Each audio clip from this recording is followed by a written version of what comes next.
गाइजहरू मैले यहाँ दाँत पनि लगाएँ, अप्ठ्यारो हुँदैछ बोल्नु पनि। अनि अहिले चाहिँ म अब जुत्ता किन्नु गएको होइन।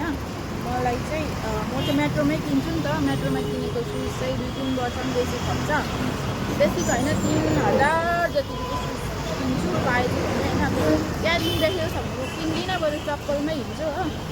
जुत्ताहरू त छ पुरानो पुरानो, अब जस्ट गाउँ जाँदा त अब नयाँ सुज लाउनु पऱ्यो नि त। त्यही भएर चाहिँ यहाँ म दादरमा आएको छु मेट्रोमा होइन। यस्तै बेसी न बेसी भनेको 3000सम्म चाहिँ किन्छु होइन। त्यहाँदेखि त अब पैसाले पनि पुग्दैन, छैन पनि। अब धेरै लुगाहरू पनि किनिसकेँ, जाँदैछु म है। देखाउँछु भयो भने हजुरहरूलाई पनि मेट्रो।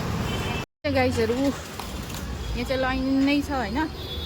उयो मेट्रोमा गएको म चाहिँ होइन सुज किन्नुको लागि। अब हेरौँला यो चाहिँ के हो, मच्ची हो कि के हो यहाँनिर होइन। यहाँदेखि अब ठिक्कैको दामको किन्छु होइन।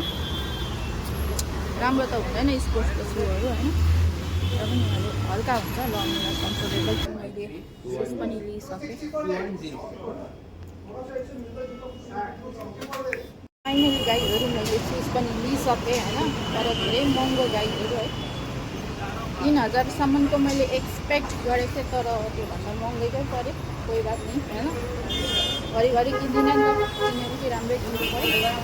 फाइनली गाइजहरू म चाहिँ घरमा आइपुगेँ होइन। यो सुज लिएको छु, एकदम हल्का छ होइन, तर अलिकति महँगो पऱ्यो।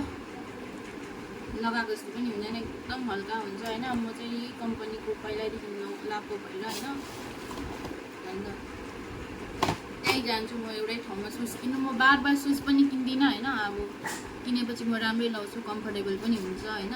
अन्त अहिले चाहिँ हो मैले स्यान्डलहरू लाउनु थालेको, नभए चाहिँ म प्रायः सुजहरू लाउँछु। त्यही हो गाइस, भन्दै सबैजना बाई बाई।